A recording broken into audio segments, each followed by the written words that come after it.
What's going on, everybody? It's your boy Mike. It's your boy Dez. And like we said, we're back at it. Welcome to the Nose Bleed once again. Tonight, we're going to go over the CFP rankings released for week 2.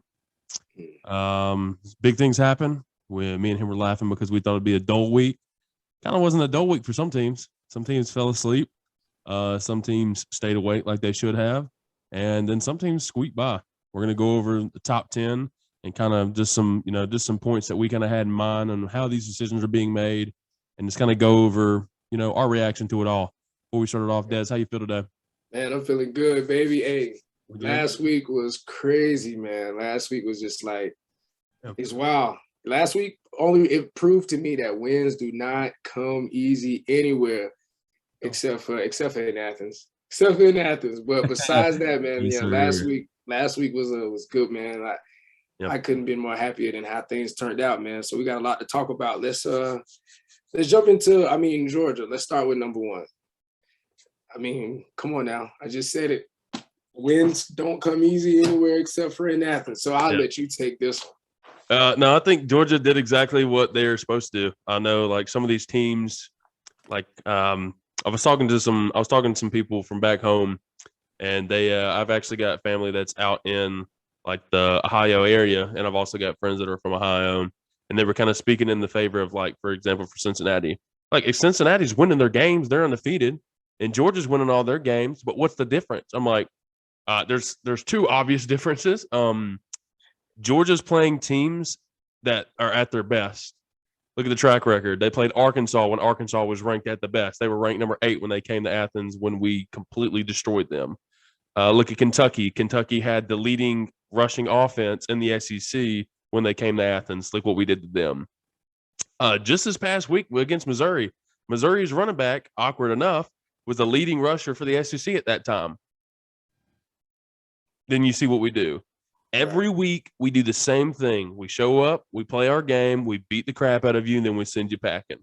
Cincinnati, on the other hand, doesn't do it like we do. Yeah.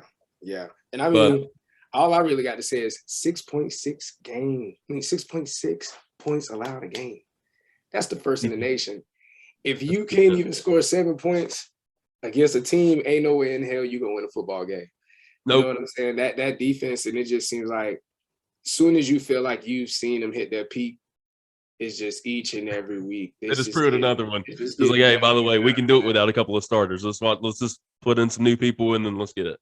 Right. 6 points allowed a game. It does not matter what kind of production your offense puts up, man. You're still doing the damn thing, man. So yeah, UGA at number 1. Obvious. That's obvious. Obvious.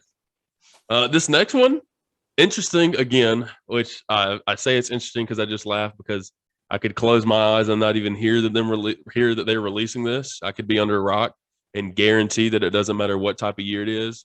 They're going to put Bam at 2. My problem I have with this is Alabama wins in smaller fashions than some of these teams that they're more critical about. Cincinnati's undefeated. Yeah, they're playing nobody, but they're still winning by more than what Alabama's winning by.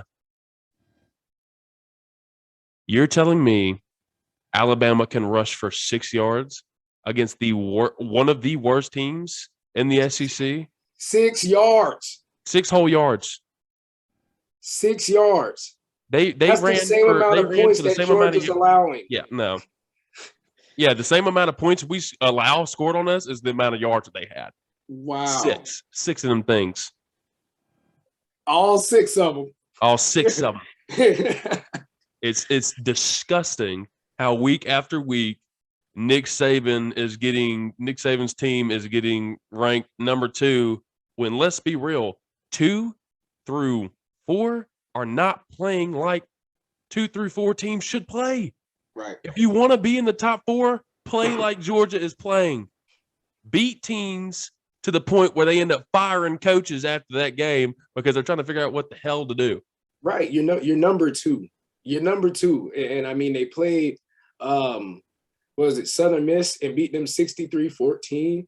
That's cool, and that's what you expect to see from them all throughout the entire season. But it's just like, they are winning their games.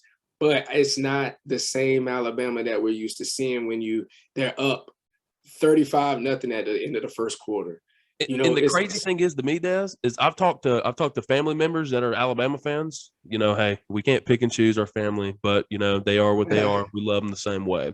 Yeah. I've got family members that are Alabama fans, and he honestly looks at me, he's like, this is not the same team. This is not an Alabama team that you would predict or you would be willing to co-sign for and say, you know what, this is the Alabama team that I'm willing to, you know, cheer behind. There's Alabama's own fans. These are some of the most stubborn, hard-headed, annoying fans that you've ever met in your life. Yeah. And they're not co-signing this team.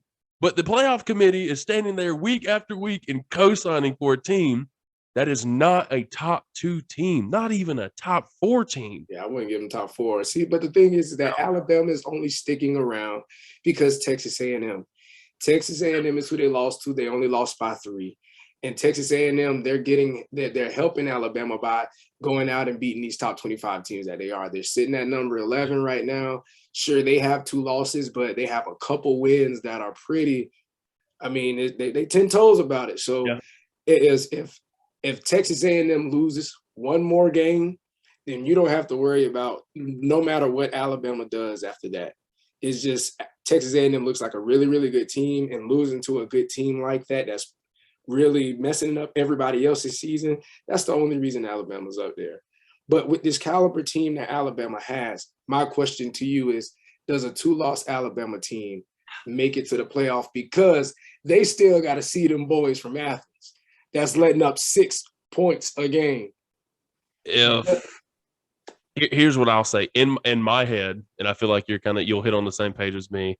In my head, if we said that, because it's unless Auburn pulls something out and they beat Alabama in the Iron Bowl this year, if Alabama represents the West and they meet in Athens or they meet in Atlanta, if Georgia wins that game, I do not see a way that the committee can sit there in their suits and be full-hearted and look at everyone else in the room and look at everyone else's college football fans and say a 2-loss Alabama team this year. I'm not talking about last year's team. I'm talking about this year's team.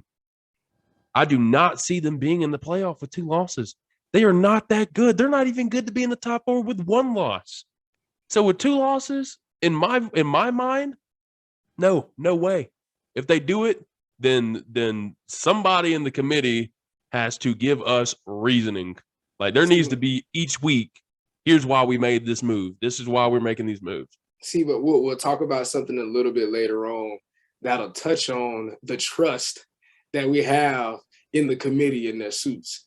You know, you're asking these questions. You're asking these questions about Alabama and trusting in the committee, but we'll touch on something that makes me feel like a 2-loss Alabama team might actually make it in. But we'll talk about that in a second. Let's go down to number 3. Let's go Oregon.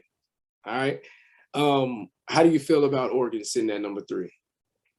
I feel, and so we're getting in this kind of area, and it's definitely with how they've put it out, how they've kind of laid the foundation for this 2, 3, 4. Even, I'd say 2, 3, 4. The 2, 3, 4 teams, they are, so the problem with this is the 2, 3, 4 are not winning like 2 through 4 teams should be winning. Right. You know, they complain week after week. Oh, we're winning. Why aren't we getting, our wins aren't counting? What's going on with that? Yeah. I feel like you have to look at the sample size we're getting here. Yes, you're winning. But who are you playing? What are their records? Who have they lost to and who have they beaten? You got to look into deep. I know people, when it comes to playoff time and they're looking at the playoff poll, they think about, okay, win or loss, who they beat that week. Yeah. There's levels to this. There's a reason that they're there is because of the past games and the games that they've won and the games that they lost. Yeah. I mean, and we're fixing to speak on a team. They lost to a team the last 2 weeks. And in this week, they're ranked ahead of them. Right. Because of a single loss, because of another loss.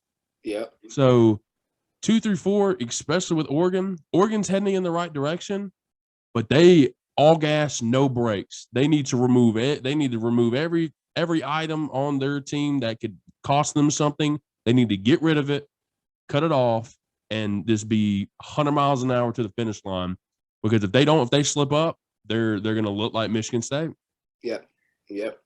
And just looking at this top 10, you're looking at this list, and I mean, Notre Dame's affiliated, but in we see no ACC. I see no Pac-12, and so because of that, is the committee really going to let the 1 through 4, the CFP, be controlled by the Big Ten and the SEC? Because I mean, Big Ten, the committee, SEC, Big Ten, SEC. I think the committee is going to let them set the trap. I think the committee is going to sit back and say, all right, Oregon, we're going to put you in the top 4. We're going to put you right here above the team that you beat beginning of the year. Only thing that can change is what happens is what you do. Yep. And maybe that's what they're doing with Alabama. Maybe that's what they're doing with Cincinnati. Maybe they're nudging them up and they're saying, hey, we're giving you all the respect we're willing to give you, but from what happens from this point on, that's on you. Right. And I think they're kind of letting them control their own destiny in a way. And in reality, that's what it is. I mean, every team that's in the top 5 controls their own destiny, because guess what? If you win, you don't have to worry about anything. Yep. If you lose, that's when you screw yourself up, because now you have the hope that someone else around you stumbles. Yep. Right. You know, they just and I really feel like Oregon is in a situation where they control what they do. I think the committee is definitely sitting back and saying, Oregon, here you go. There's the finish line over there. Let's see what you do between now and then. Yeah. And they do have to win. Ohio State right behind them. Oh, they have no time for error. When you look at 3 and 4 at these games that they played last week, you had Oregon beat UW 26-16, and you had Ohio State beat Nebraska 26-17. Those are close games, but even when you sit there and you watch those games are way closer than what the score tells you. So when I look at 2, 3, and 4, you got to start. I want to start comparing the losses. That's where I feel like it needs to be. Compare the losses that Alabama's lost to Texas A&M.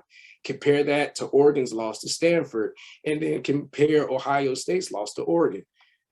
Compare those losses, man. And honestly, I'm not convinced about 2, 3, and 4. Ohio State, super sus, super duper sus. It's just they get away by the hairs of their chinny chin chin, but guess who they gotta play?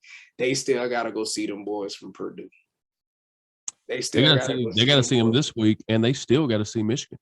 Oh, yeah. They still, so that right there alone, Ohio State got some work to do. They got Michigan and Michigan State coming up. And then they still got to play Purdue this week, like you said. So we're going to start seeing what Ohio State is really made of.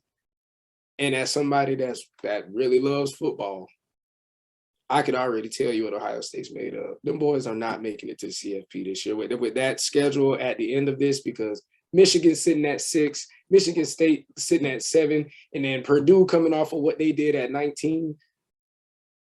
That's a gauntlet. This is the time of season. I heard this from a coach when I was younger, when I was a kid. It's time to trim the fat. Oh, yeah. They're fixing to start trimming the fat here. Yep. This whole top, from 3 to 8, it's time to trim the fat, because you're going to start seeing it's going to get slimmer. You're going to see some names that you were hearing earlier in the first 2 weeks. When it comes time and it's conference championship time, there's going to be a few names that without a shadow of a doubt are going to be there, and then a few names you're going to be like, that was funny. They were there for a little bit. Yep. Because I know a team right now that I'm looking at right now and full-heartedly believe that they are there for placeholder. We couldn't find a better person to be there. I have a good feeling. I know you're talking about. Let's say it at the same time. 1, 2, 3, Notre Dame. Notre Dame. Notre Dame for sure. They're just a place. They're just like, hey, we got an empty spot. This guy looks great. Let's just throw him in there. He's got good tradition. Let's just throw him in there and fill the spot. Yeah, and the ACC isn't represented at all. Yeah, well, Clemson with Notre Dame is, if they want to be a real contender, get in a conference and stop being scared of being in a conference and doing an all conference, schedule. Yeah. Just with Notre Dame, besides a couple pieces that I feel like they got a couple pieces that do very well in the NFL, but I still haven't seen anything. I'm not convinced that they're not ready to be a contender. There's nothing about Brian Kelly that makes me feel like. You want to know something that's interesting that I've just been thinking about? All the years that they have somehow, some way snuck Notre Dame in to the playoff, I want you to guess a team that they've played those years. We know who it was. And you know why? And it's because they barely sneak in and they got to turn around and play number one and they get exposed. Yep. Stop wasting the spot, CFP. Yeah. Stop wasting the spot. Times that Georgia didn't get in, that Georgia ended up playing Notre Dame. Let's be real. Georgia slapped them the last time in Athens, even though it was a close game. First time we beat them, we went to Notre Dame and beat them. And that was with a freshman, Jake Fromm. Oof, those days. Hey, anybody from the SEC that they got to play. It ain't just Georgia. It ain't just Alabama. It ain't just Florida. It's every team that they play that's in the SEC, they get exposed. So please, I'm an ACC guy, and I feel like we shit the bed this year. That's accurate. And so I want to see Notre Dame make it up, but I'm not convinced. I never have, and I don't think we will be convinced as long as they continue going down the road with the head coach. I think my little brother would be full-hearted on this comment I'm fixing to make. Tennessee would beat Notre Dame this year. I believe it. Yeah, I believe that offense that they've got out there in the volunteer land of Tennessee, of their Knoxville. Yeah. Yep. And the sad thing is Georgia's fixing to put Tennessee on a mixtape this weekend, and if you want to see the drop, it's gonna be out there. It's just gonna be on Apple Tunes. It's gonna be nasty. It's gonna be on Apple Music. Just tune in, listen to it because it's gonna be nasty. This man, here you go, dropping your little sponsorship down in there. I gotta drop that down in there, huh? I mean, I pay my. But we could also, like, when we look at that Michigan and Michigan State. Like both of those teams, like I feel like the committee just compared those losses. Like how did Michigan lose to Michigan State? And then Michigan State is now behind Michigan. And I know the committee, they were like, throw the tape on. Let's watch the Michigan State versus Michigan game. And let's watch Michigan State versus Purdue. And let's see which loss was worse. And we all know that 49-20 loss to Purdue, excuse me. Yeah. That's the only way that they came out with that. There's no other logic behind this. Why are they behind Michigan? Yeah, I don't see how else they would have broken that down. And I think we were just kind of hitting on it. If you look at the Michigan and Michigan State order that they did, Michigan State won against Michigan. They lost to Purdue. They compared the scores. Michigan will be ahead of Michigan State. Now, my question is, why can't the committee do the same thing that they did for 6 and 7 for 2 through 4? Man, hey, like that makes. I mean, the sense that makes that they did that you were explaining with Michigan and Michigan State, it makes total sense because it's legit. Like any college football viewer would be like, okay, well, if you look at it that way, that makes sense. It does. So does it just run out? Does everyone kind of just like, well, we should do it in the top 4? No, hey, don't do that. Don't do that. You're going to ruin things. Right. Stay in the back. Stay in the back. Right. No, right. Speak up, please. Whoever made that idea for 6 and 7, tell whoever's in control of the top 4 to do the same thing, and let's just figure this out. That's why I believe Oregon should be 5. Cincinnati should be 3. You said it earlier. The name of the game is just win. Even though them boys was a little sus last weekend. A wise man once said, it doesn't matter if you win by an inch or a mile, winning is winning. That's what it is. Jameis be eating. Hey, Jameis would have paid. That's whether it's by 1 or 100, we eating them. Come on, man. It should be, there's no reason why Cincinnati, who hasn't lost, should be behind an Oregon team who lost to Stanford. That loss was ugly. I was happy when they lost. Yeah. I think what they should do is look at that Stanford team, look deeper, like we were talking earlier. Look deeper into it. Do your research. Look at Stanford, who had they played and who had they lost to. Look at Cincinnati. Look who they're beating. Look at those teams that they're beating and see what their records are. Who are they losing to or who are they beating?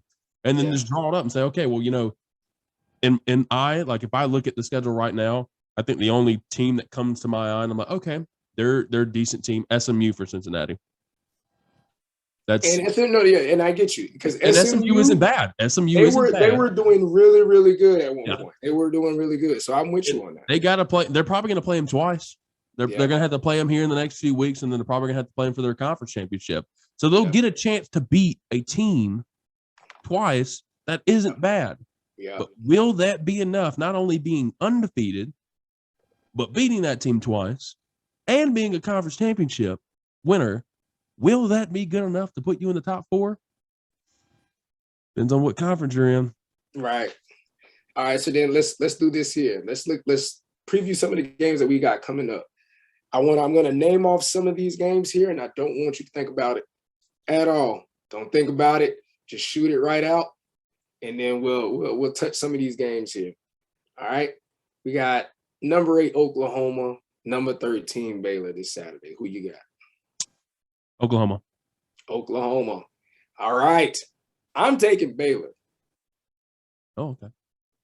Oklahoma hasn't proven anything to me except for they are better without Spencer Rattler. And they're coming off a bye week, so they could be slow. I mean, they could be, but the only thing I see is that they're better without that kid. I'm not convinced. Yeah, that's true. I'm not convinced. All right. Let's go ahead. Let's go to, we got number 1 Georgia versus Tennessee. Who you got? Go Dogs, baby. Go Dogs. My little brother's going to hate me for this one because me and him were talking last night. He thinks, and I want your opinion. Do you think that Tennessee can score more than 13 points on us?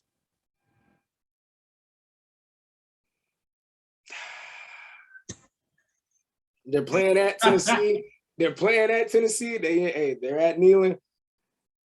I'll give them 10. And they look good. They figuring it out. I give them. You know what? I went to college in Tennessee. I gotta stay loyal. 10 toes to the soil. They'll score more than 13 points. They will be the one team that scores more than 13. Now, if it don't happen, don't hold it against me because I'm just trying to prove how loyal, you know what I'm saying? But hey. Yeah, if they do, my little brother's going to be hitting you up. I know, right? And me and him going to have to go out and get a drink together because damn it, y'all put George on. All right, so we got Purdue, Ohio State. Purdue. Yep. Boilermakers, baby, for the dub. Let's get it. The train will not stop. The train is not stopping. It is going to continue to roll. At all. That's what I like to hear. All right, you're an SEC guy, so I got you here. Number 11, Texas A&M. Number 15, Ole Miss. Texas A&M. Their defense is playing so good against quarterbacks that are running around like what they did to Bo Nix. Yeah. Beginning of that game was slow. I mean, even to like the second or third quarter, that game was slow against Auburn. Yeah. But their defense, that's another good defense. Yeah. It's not on Georgia's level, but it's a really good defense in the ACC. Okay. I think the Lane Kiffin show will not be airing that night. I can't stand him, but I love him though. Like that man, he's very entertaining. You just can't. Oh, absolutely. He's an entertaining coach. All right, we got number 16, NC State. Number 12, Wake Forest. Wake Forest bounces back. I like that. I really like no that. offense to you, struggled against a Florida State team that is getting their feet back under them. Yes, they're moving the right direction, but still isn't a complete team. I mean, they're trying to figure out what they should do for coaching. Should they keep what they got? Should they move on? Trying to think about pieces that they should move. Florida State's good. They're not the great. NC State is good. They're also not great. Wake Forest, the only good ACC team, they're going to bounce back after a mistake. Yeah, I'm taking Wake Forest on this one too. You know, just one play in that game against North Carolina has changed. They show that they can score. North Carolina's offense isn't something to be slept on. The fact that they put up points like that, like Sam Howell's a great quarterback. North Carolina always has a great run game. Yeah. They always have running backs that can go into the league and be successful. You know, and Mac Brown has definitely turned around what they're doing in Chapel Hill. But Wake Forest is definitely the team of the ACC. You look at them and just everything. You look at them and it's just every aspect of the game, they're either good or great at it. all these other ACC teams, they're either good at certain spots and then we're lacking everywhere else. Yep. Wake Forest looks way more complete. I think if one play changes that, Wake Forest is way higher than number 12. Way higher than number 12. And I mean, if you used to watch QB1 back in the day on Netflix, you already know who the quarterback is at Wake Forest, and you can't help but root for him. So I'm taking them boys. Wake Forest, man. They looking good. I like it. Definitely say they bounce back. Yep. And I think that those are really most of the matchups. Do you have anyone in mind that you want to touch on real quick that you think might actually be an upset or something that's surprising? Upset. Okay, let's both do an upset. Let's both pick one upset. All right, I got you. I'm going number 19 versus number 4, Purdue, Ohio State. Okay, I'm with that and one. They're gonna go, and they're playing in Columbus.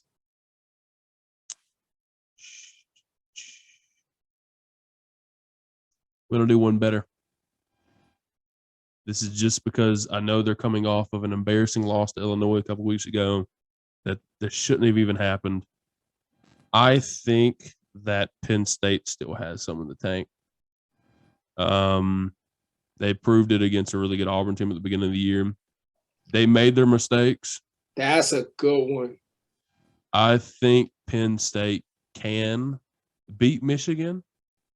I'm going to go with it. That's my underdog pick of the week. I'm going to go Penn State over Michigan just because of, we've seen how all this plays off and we see how teams get comfortable where they're at. And I think Penn State has an opportunity to completely throw a wrench in this whole entire situation that we have again. Yeah. So I got Penn State over Michigan. I'm going to go with that one. Sam Clifford's back at Penn State. I think he's back and healthy. So they kind of have him back in rotation. I know he was just coming back to that Illinois game, kind of back and forth, and that was the game that went into like freaking 9 overtimes and they lost. Yeah. I think Penn State's got more in the tank, and I think they want it, and I think they have to take the mindset of, okay, we need to be a season ruiner. Yeah. They're still going to make it to a bowl game. I'm not knocking that. They're going to make it to a bowl game. Obviously, that's not your goal, but right now that's what's ahead of you. So. Yeah. I think Penn State beats Michigan. I'll even, and you know what? Since you want to go there, I'm gonna take Baylor over Oklahoma. Oklahoma ain't play nobody. They ain't play nobody. He flipped commits. Hey, I'm taking Baylor over Oklahoma, man. I think Oklahoma ain't proved nothing to me, man. They haven't played anybody. All I know is that they're better without Spencer. Yeah. And when you look at who they played this year, Tulane, Nebraska, West Virginia, K-State, TCU. One thing with how that has transpired in Oklahoma, what says Caleb Williams doesn't get hurt and Spencer Rattler has to come back knowing that they chose him to be a backup? Is that Spencer Rattler is going into the transfer portal. Yeah, like the Texas coach was talking about. Is he going to accept it and move forward? Or is he going to kind of be that guy that comes in cocky like, I told you y'all would need me, and then comes in and does his own thing and it costs him a game? I could see that happen. If you watch QB1, like I said before, his personality is QB1, he is not. That last season of QB1 told me everything I needed to know about Spencer Rattler. His personality is terrible. Him and his family had all that crap going on about what he was doing his last game of the season, and he ended up getting suspended. It is just, you can look and see it. The fact that he lost the starting position, I already know that kid's checked out. I already know that kid's headed to the transfer portal. I'll even do you one better. Don't be surprised if Spencer Rattler sends out a video or sends out any type of memo talking about how he's looking at going into the University of Miami next year. I'm going to give you 2 schools that I can see him going to. Miami, Florida. Oh, okay. Now, hold on. Now, the University of Florida, that kid that they got, what's his last name? Richardson? Oh, you're talking about the young cat that got hurt? Yeah. If Spencer Rattler goes to UF, Spencer Rattler might not play football. He's gonna have to compete. He's not gonna be able to do what Tate Martell did and bounce from school to school because he didn't get the job. Exactly. He's gonna be another Tate Martell. You better get your mind right. Yeah, don't go to UF. Do not go to. You know go what? back Matter of fact, go to UF because you're gonna have to come to Tallahassee and deal with them boys right there. Oh, I want to see him against our defense. Come on, baby, let's go. You got to go to Athens, Jacksonville, because I play at Jacksonville. You're gonna have to go to Jacksonville and meet them boys from Athens. Man, Spencer Rattler ain't gonna believe. He better stay his behind over there at Oklahoma. Figure that out. You better figure out a conference that doesn't mean a whole lot and play there because. Yeah. Maybe the Pac-12. I mean, maybe transfer to USC or something like that. But the ACC has been this year. I think the ACC is a good bet too. Sorry, I had to do that. Little name drop. But yeah, I think that's. I'm so disappointed in you, bro. You did not. You went the whole show. Okay, I was proud of you, dog. I was like really about to give you props, and you just shit the bed. No, Wake Forest did. Okay, I'm done. I'm done. That is it from the nosebleeds. All right, I'm going to get drunk right now before I start telling this motherfucker. Man. Like we said, that's it for us tonight. Thank you for being with us. If you haven't already, hit the subscribe button. Drop a like, leave comments if you want us to talk about anything else. Me and him are willing to do the research, willing to be open-minded and see if we can create some content about it. Doesn't matter what it's about, holler at us. Don't be afraid to reach out, man. Reach out and holler at us. Anybody that wants to do interviews, we're young, we're fresh, we're just starting. This is a time to get these young voices out, get your opinion out. Hit us up. We're always open for interviews, suggestions, whatever you got, man. Show us some love and we'll show it back to you. Always. 100%. Other than that, it's your boy Mike. It's your boy Dez. And it's the Nosebleed. Y'all have a good